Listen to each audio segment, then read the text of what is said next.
Yeah, so welcome again to Buddhist Sutra. Yeah, as always, especially if it's your first time here.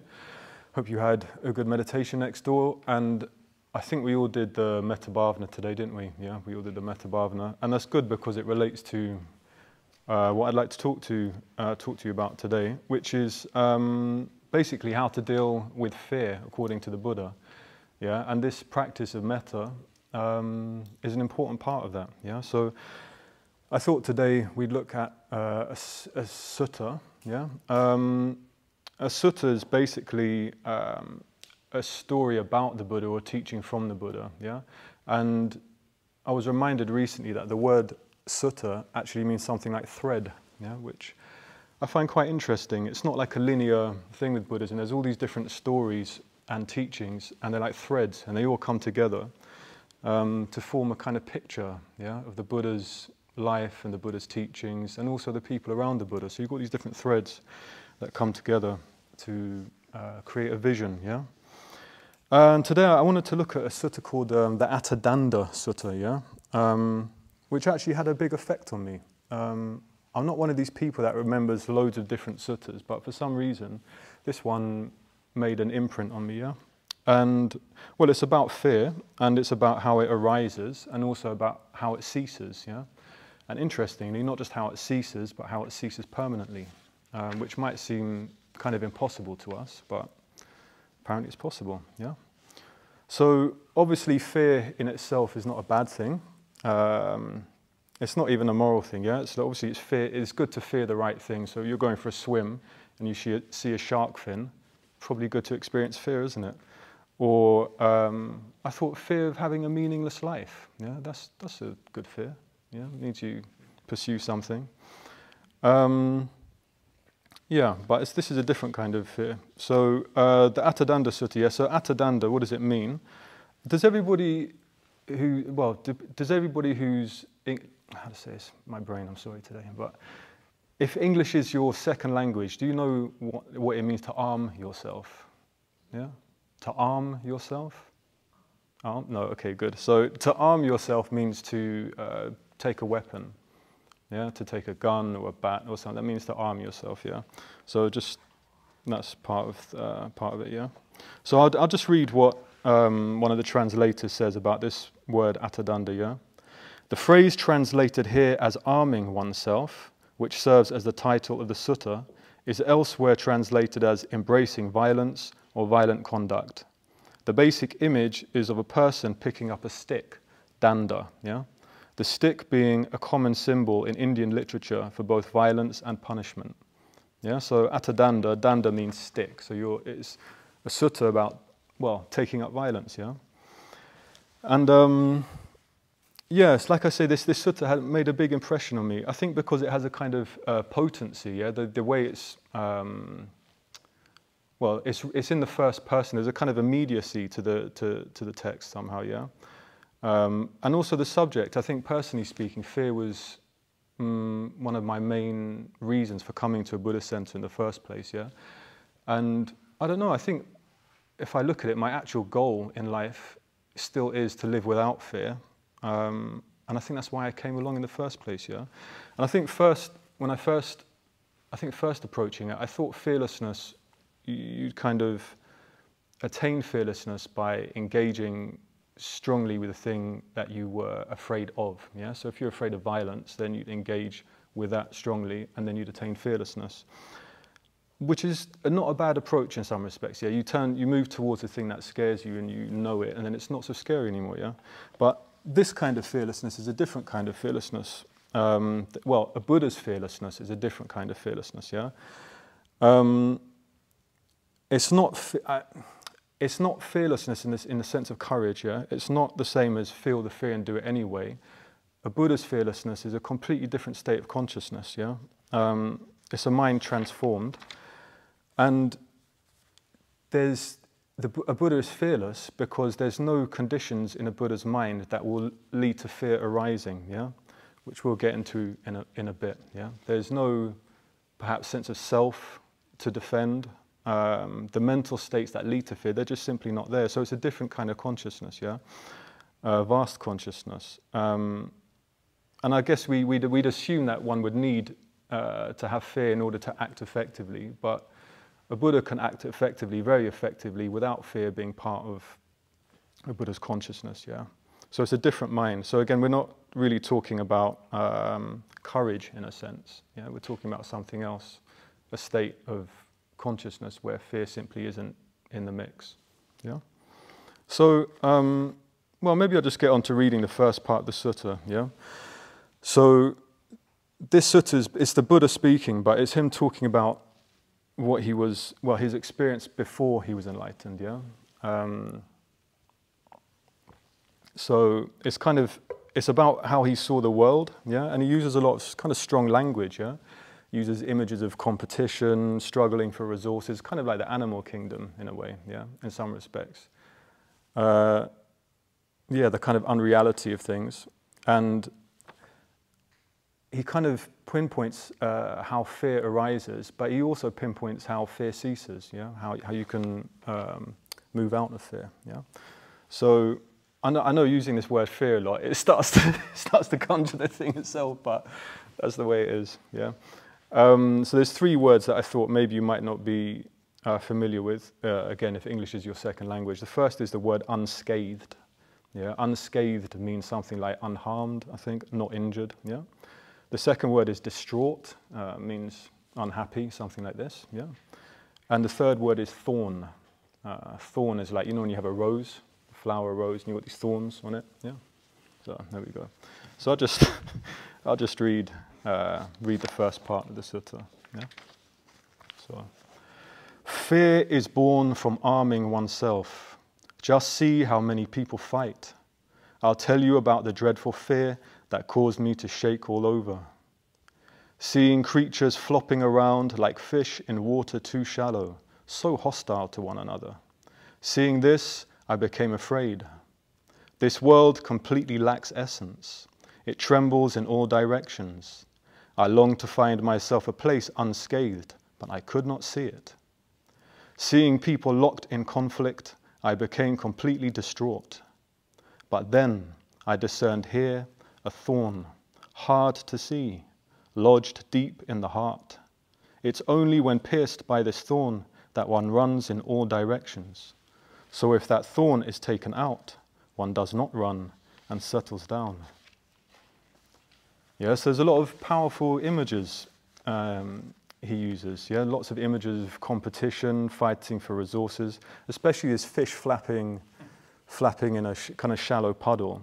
Yeah, in a way, what he's doing, he's really looking at well, what in Buddhism is called the First Noble Truth. Yeah, so if you're familiar with Buddhism, there's the Four Noble Truths, and the First Noble Truth is the truth of suffering. Yeah, it's not being doom and gloom. He's not driving himself into a depression. He's just seeing things as they are, clearly. Yeah,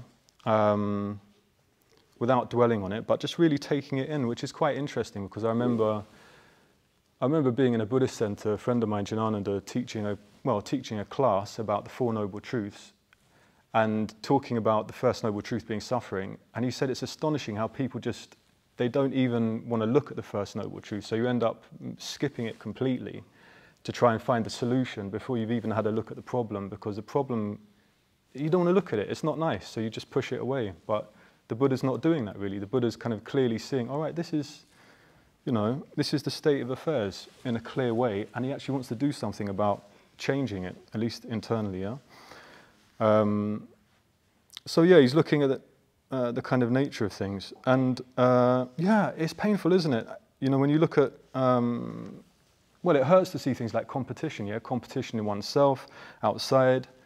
It's the animal kingdom. I mean, because most of us live in cities, we're very kind of sentimental, I think, about nature many times, yeah? But I mean, nature's beautiful, but it's also savage, isn't it? It's pretty brutal. You've got sexual selection, manipulation, competition. I think male competition is brutal, female competition is brutal.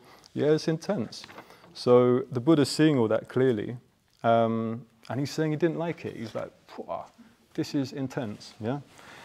And he's also talking about this, you know, the world lacking essence, yeah? This whole business of he couldn't find any solid ground.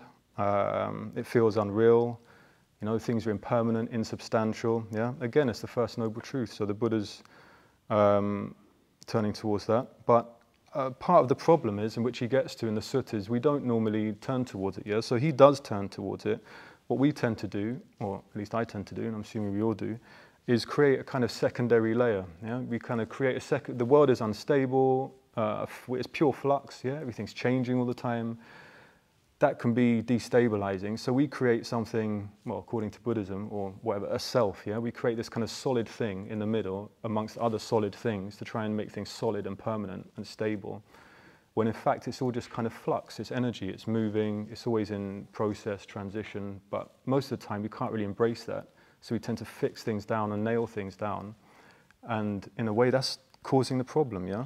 Ourselves included, yeah? We kind of create a fixed self as a kind of antidote to our situation, our quote-unquote existential situation. We try and create a fixed thing, yeah, for safety, like something that doesn't change.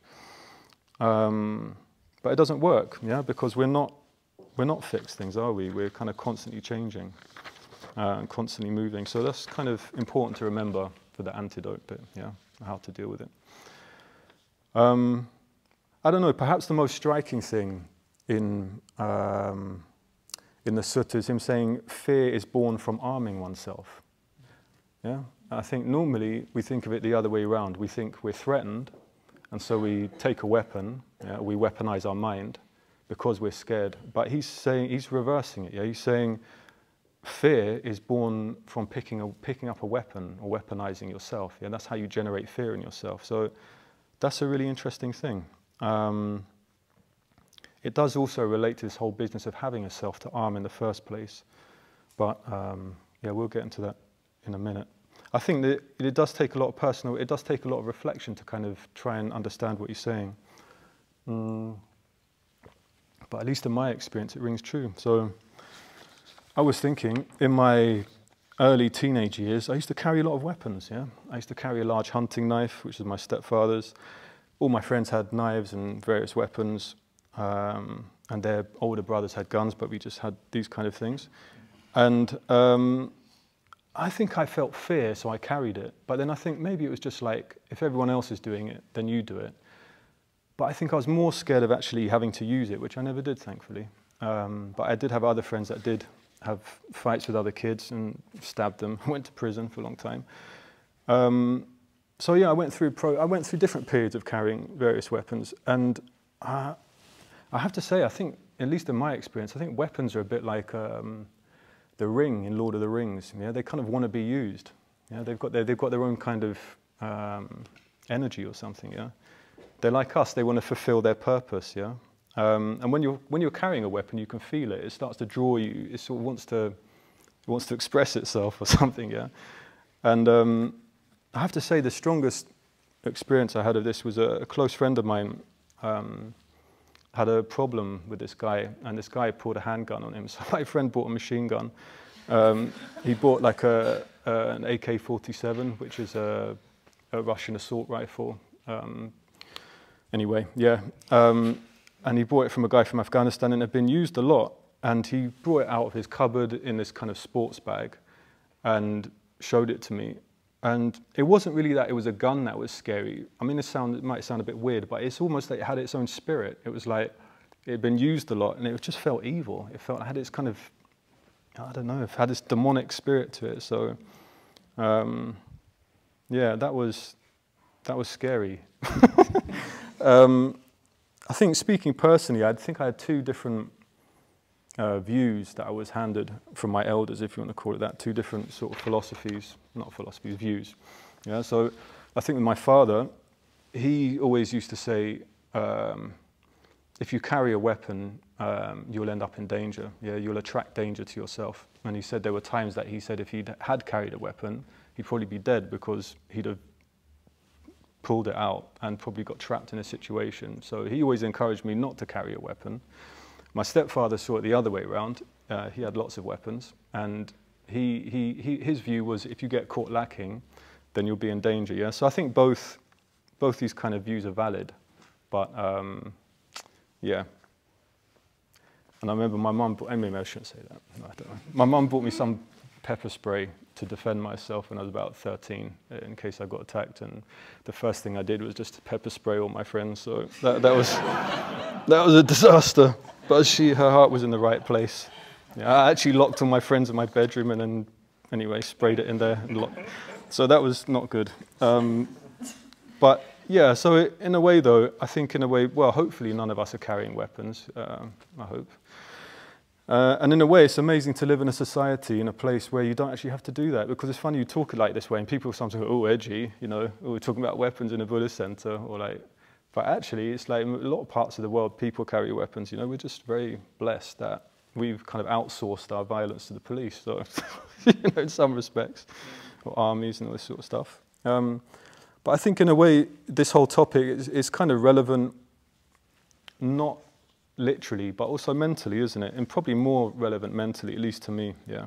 I kind of arm myself mentally all the time, yeah. I've got this kind of, not all the time, but a lot of the time, sometimes. Sometimes I arm myself mentally. I've got all my stories ready, because I've got a kind of this sense of fear of being attacked, yeah. I just think like, oh, someone's going to say something, and I'll get all these kind of stories ready, and it starts to generate fear, I've noticed, yeah.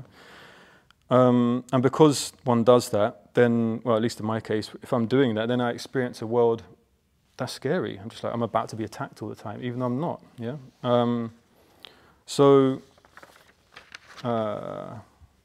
Yeah, it's a kind of, you're trying to arm yourself against a perceived threat, yeah.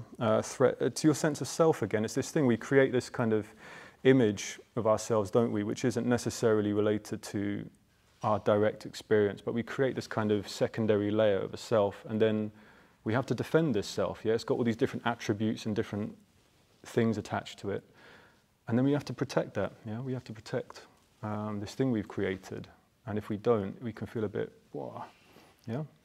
So, in a way, that's where the sutta leads us, yeah? That's this whole business. Well, at the end, he says there's a thorn lodged in the heart, yeah?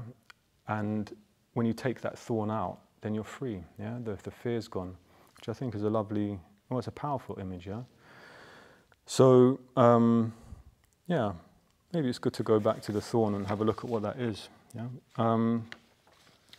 Before that, I'll just read, just to keep us going, I'll read a second translation of the same thing that I read before, yeah?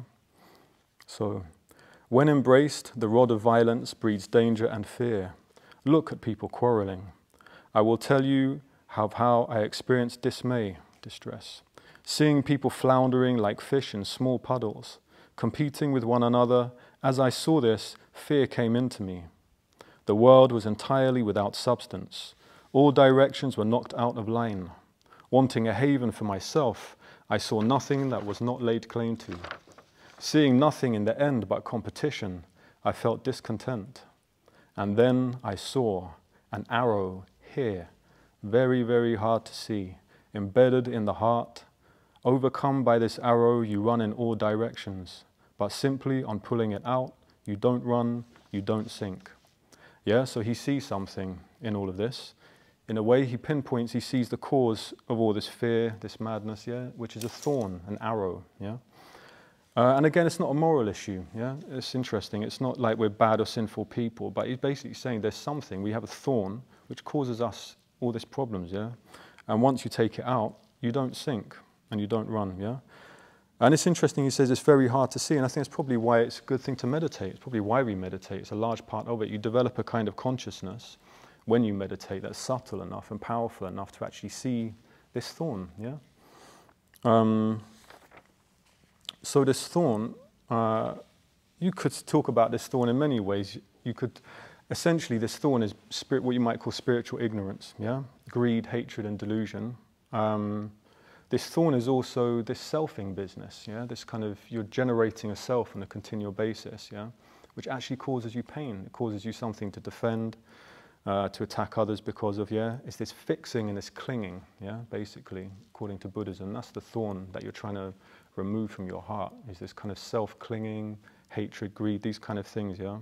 And all these things are kind of generating this agitation in us, which leads to fear, yeah? So I'll read the end of the sutta. I don't know how much we'll go into it, because there's quite a lot already, but yeah, well, I'll read it anyway, yeah? So, who here has crossed over desires, craving, the world's bond, so hard to get past? He does not grieve, she does not mourn, his stream is cut, she's all unbound. What went before, let go of that. All that's to come, have none of it. Don't hold on to what's in between, and you'll wander fully at peace. For whom there is no I-making, all throughout the body and mind, and who grieves not for what is not, is undefeated in the world. For whom there is no this is mine, nor anything like that is theirs, not even finding selfness, he does not grieve at I have nothing. Yeah? So, I don't know, I really love the second part of that. It's a bit of a cliche these days, isn't it? This whole kind of live in the now, you know, just be present sort of thing. But for some reason, I don't know, I just really love this. What went before, let go of that. All that's to come, have none of it. But especially this bit, the don't hold on to what's in between, and you'll wander fully at peace. Yeah, it's kind of the opposite of this kind of self-making, this clinging. There's just this kind of continuity of a moment without kind of trying to shut things down, yeah? Yeah, so this thorn is ignorance, yeah? You could say it's this whole generation of this generating a self, but in a way we were talking about the other day, and it can get a bit heady, can't it? You can start talking about this stuff, and you end up, it's not really a solution. You've talked about fear, and then you have this kind of heady conversations about do we have a self, do we not have a self, and it doesn't really lead to any sense of fearlessness. It just leads to more kind of proliferation of thoughts about the subject. Even though that's what the Buddha's saying, yeah, but it's not a heady thing, it's not an idea. So I thought I'd finish just by maybe looking at 5 things that can help with fear, or that's helped me with fear, yeah, recently. And they're not actually different from what he's talking about in this like moving away from self-clinging. Yeah, they're not actually different. They're just ways of working with it. So the first thing I wanted to talk about, or just look at very briefly, is the practice we did this morning, yeah, the metta bhavana. So apparently this practice was actually given as an antidote to fear, yeah? So partially at least. So somebody was struggling, experiencing a lot of fear, especially in meditation, and then the Buddha gave them this practice, yeah? To generate metta, kindness, love, as an antidote, which is very interesting, yeah? And I think metta, it does have a grounding effect, yeah? I've had many times where I just felt a bit kind of spun off somewhere, and then as hard as it is sometimes to come back to some kind of kindness for yourself and other people, it starts to ground you, doesn't it? It starts to kind of alleviate the pressure somehow. And I think that's probably because the opposite of metta is this horrible contraction into a tiny kind of ball, this knot, which is very unpleasant when you're in that, which is fear essentially, isn't it? It's not a nice feeling. You start contracting in on yourself, and I guess the opposite of that is metta. Now you're kind of moving out of yourself. You can breathe a bit more. You can see other people, see yourself in some sort of perspective again, and it really, it may, in a certain sense, it can help you feel safe as well in a weird sort of way. Yeah. The second thing is very simple. Is just kind of grounding oneself. Yeah, using your imagination. I had a meditation teacher in London called Paramananda, and the way he taught was just very, very simple. In a way, he just try and make you aware of where you were. You know, he'd say something like being aware of the earth, the deep, broad, deep earth underneath the body, yeah, supporting the body easily. And somehow, again, it was like it would just draw the fear out of you. Just, yeah, you kind of, and he'd also say things like it's not difficult for the earth to support your body weight, yeah, and just get you in a sort of sense of groundedness, which was, breathing. The third thing is a big one, but it's a clear conscience, yeah. I feel like if you've wronged somebody, yeah, it kind of starts to play with you, yeah, you start to experience a lot of fear, and I thought, it's been on my mind. I thought, you know, it's quite difficult to move into that, isn't it? Because I guess you have to generate a lot of love for yourself and then move into a feeling of remorse, yeah, or shame of hurting somebody else. And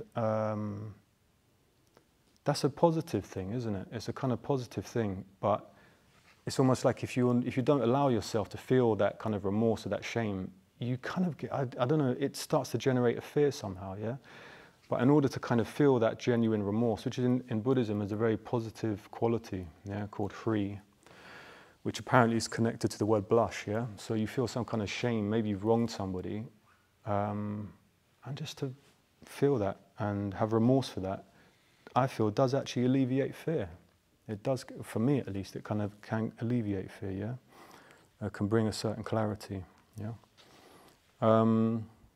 Yeah, so, yeah, it's to do with ethics, which is a huge thing in Buddhism, isn't it? It's like, in a way, there's the threefold path: ethics, meditation, wisdom, yeah? So in a way, these expansive states of consciousness, yeah, this freedom of consciousness, it all rests on your own behavior, doesn't it? It all rests on your own behavior on a day-to-day basis, your ethics, yeah? And, yeah, if you've got a clean heart, however that happens, whether if you've done something wrong and you kind of felt remorse or you're genuinely treating people well, if you've got a clean heart, you will experience less fear. Or at least that's been my experience, yeah? So in Buddhism, there's a lot about purification. It's not purification in a weird sense. It's basically purification of kind of your behavior, yeah, to kind of liberate yourself from your own kind of fear and negative mental states, yeah, which is a long process, but probably the most worthwhile process, yeah. So that's, yeah, that's that. The fourth one, well, it's similar to what the Buddha's talking about. It's not turning away, yeah. In a way, I guess fear is generated by turning away from something, isn't it? And that's how shadows happen. You turn away from something. There's something outside of your field of vision. It's still there, but you just don't want to look at it. And it exerts a pressure on you, yeah, which creates a kind of fear in you. So this whole business of turning towards whatever it is, yeah, it alleviates fear. You know, obviously there's that initial moment where you're like, well, I don't want to do this. But then, once you've engaged with it, you're with it. And once you know it, then in a way there's not something to be scared of. I mean, it's a bit weird. I'm not one of these people that has a lot of visions. You know, some people are always telling you about their amazing visionary experiences and they had this and they had that.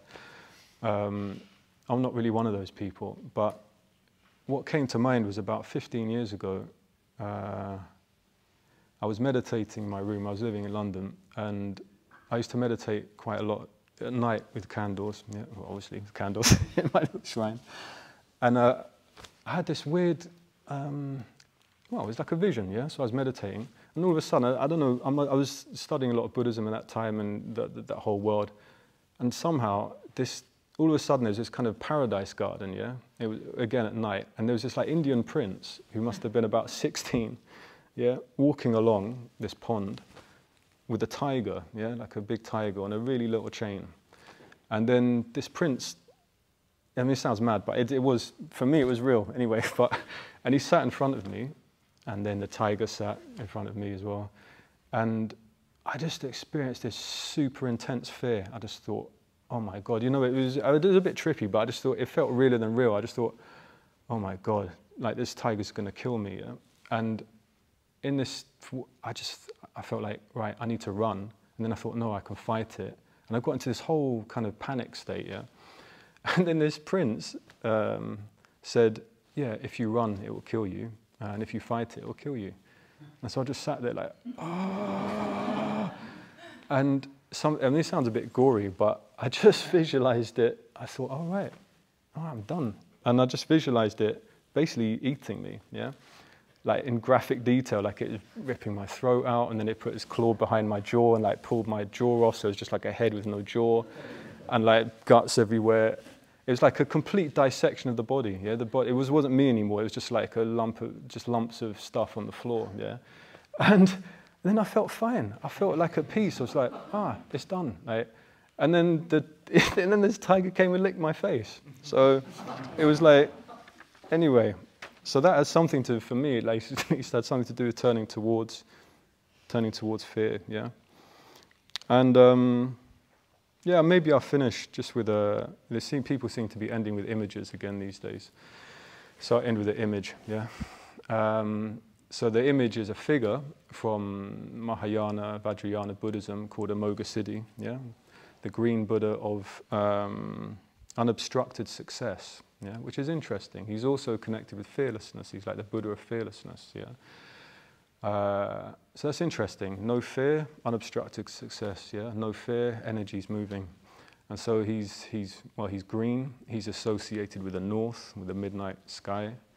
And he's got this mudra, which is called the Abhaya mudra, yeah, which is the mudra of fearlessness. And he's on this kind of chariot thing, yeah, being taken through the sky by these half-human, half-bird creatures called Garudas or Shang birds, and they're banging these kind of cymbals, yeah. And yeah, he's the Buddha of fearlessness. And so I'm assuming if you have attained fearlessness in that sense of that different state of consciousness, that's what you'll look like. You'll turn green, you'll have these creatures carrying you through the sky, and you'll just be pure energy, yeah? Pure, unobstructed success. And we'll leave it there. Thank you.